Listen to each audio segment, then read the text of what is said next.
If you turn your ad spend off tonight and your leads drop to absolute zero, you do not own a brand. This is what you call renting an audience from Meta, Google, wherever you put your ads at. And I want to introduce you to something, the brand equity loop.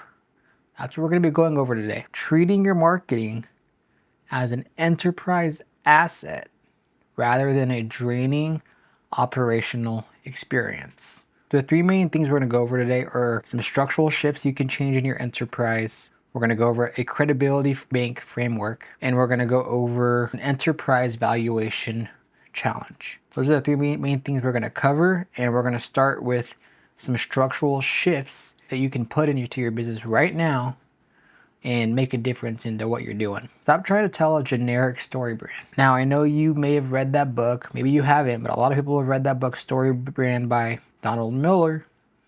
Now, it's a good start. It's a good starting point, foundational things. But I do think you can do better.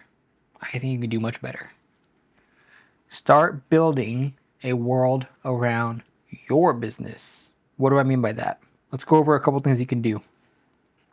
Shift number one, build something others can integrate into their business.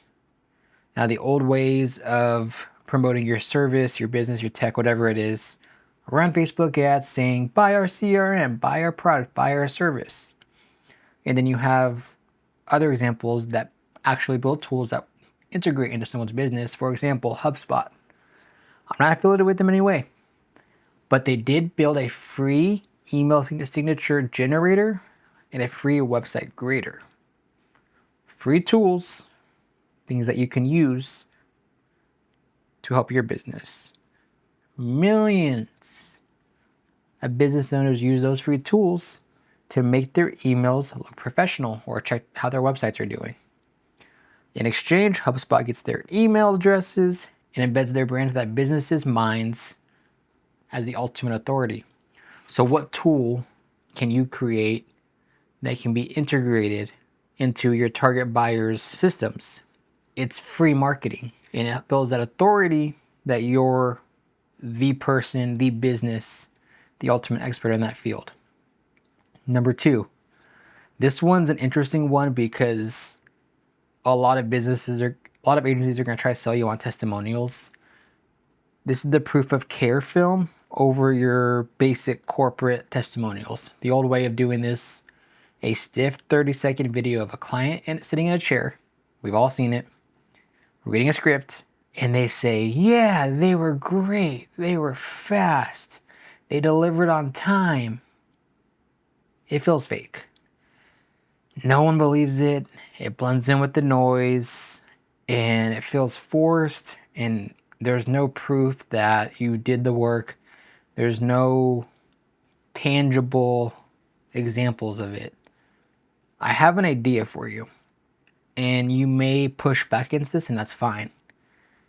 Why not make a mini documentary, mini brand story that tracks a real operational crisis? Let's say you're in the service business and you have a flood in your warehouse, and you have 36 hours to save it. Why not send the cleanup crew, but also send a documentary crew, just people to document the event, and show them staying there, staying awake for 36 hours straight, trying to save that partner's product for the Q4 inventory. Why is this important? So you're not telling your market that you care about them. You heard it, everyone says, I care about you, we care about your results. Okay, show me then. Show them the tape, document your sacrifice, what you do in order to make them happy or get the results that they desire or exceed the results that they desire. You're proving visually that your team will literally bleed or go through sleep deprivation to protect your partner's assets.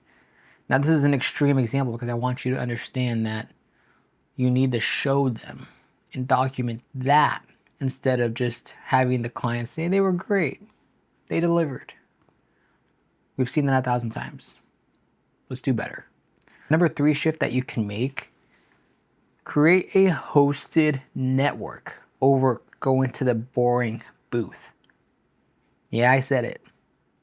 Spend 10 grand to sit behind a plastic table at a crowded trade show, hoping someone's gonna stop by your booth and do business with you. Maybe you do get leads from it. Maybe you do. Maybe it works. Maybe that's your top business marketing tool. But I want to push back on that. I want you to boycott that floor. I want you to take that same budget that you had, rent a premium loft down the street, and host a 50-person invite-only executive dinner. Don't stop there. Bring in a third-party keynote speaker to run a high-level seminar, whatever topic it is that you want to educate these people that they're at. And do not pitch your services once.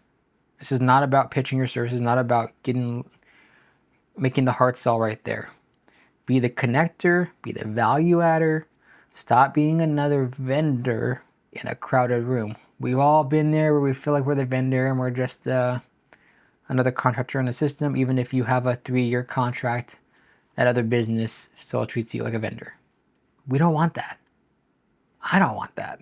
Start owning the tribe. Start owning the room where the deals happen. You own the room, you create so much more authority for yourself, and you create your own environment and system of people that want to keep working with you and realize that you add more value than being a vendor. Now, here's something I was thinking about, and I made a post about this a while back. It's about having credibility in your market. Now, I have a couple ways that you can do it. There's 3 main ways. We got the proof currency, we got the community currency, and we got an attention currency. We're gonna go over the proof one first, okay? So this goes back to documentation, and you're gonna notice I talk about documentation a lot in a lot of my videos because it's something that you can't fake in today's market with all this AI content and easily produced content by agencies and people helping these businesses out. So show the messy behind the scenes of what the reality is in your business. What you're doing to keep your employees working for you, what you're doing to keep them happy. Raw operational realities. What was it like cleaning up that warehouse? What kind of compliance things do you have to deal with? And you don't got to go into the nitty-gritty details of the boring legal stuff.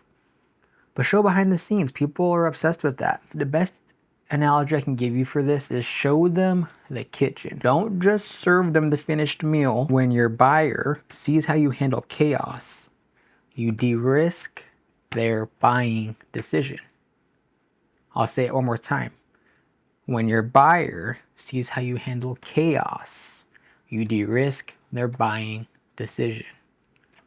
They trust you because you're not hiding behind some polished corporate jargon, fancy words that make you sound smarter than you are, even if you are that smart. They want to see behind the scenes and what you're doing to accomplish these goals. So now let's go over to the community currency. This is where you're doing the boots on the ground style marketing. You're doing the unscalable goodwill. It can be simple as pulling out a Traeger to feed local workers, teaching trades to local youth. This requires a 0 expectation ROI. You can't go in thinking you're gonna get this ginormous ROI off the bat. You're not doing this to collect leads, scan QR codes at a barbecue. You're doing it because the genuine impact it creates on your community, the people that you care about, your neighbors, those people. This creates a local moat around your business that competition cannot penetrate with Facebook ads. They just cannot do it.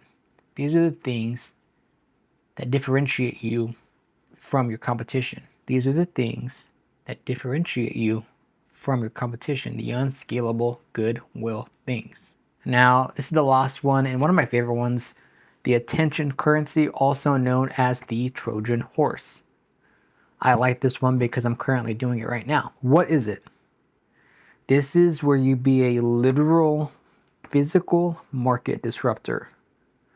You doing extreme physical feats, 7 Ironman, 7 days. That's what I'm doing, playing with next year and using it as a PR tool. You don't have to do it yourself. Nobody in your business has to do these extreme disruptors themselves. You can partner with somebody doing it. You could host a private movie premiere about a story about your business or the impact you guys created on this local community that you helped out. You can host high-end galas yourself. Let me explain the Trojan horse a little more. You're capturing attention in a completely unexpected arena. That's what it is. Like an extreme endurance film or a luxury gala. And you're funneling the massively underpriced attention directly back to your business. It forces the market to ask, wait, a commercial plumbing business sponsored this? Or they partnered this? Or they led this project? We see it all the time with brands partnering with different extreme feats. The Trojan horse. Try it out. So here's the question you have to answer. Are you winning bids because you're the cheapest option on the spreadsheet? Or are buyers choosing you because you're building the world they want to operate in? Stop treating marketing like a draining operational expense. Stop chasing short-term transactional fixes. Invest in permanent market authority so you don't have to compete on price, so you don't have to beg people to work with you. Create the market authority. This is the way to do it. If you want to see more about what we're talking about, stick around for next week's video. Have more questions, hit us up at the Sequoia Firm, and we'll see you next week.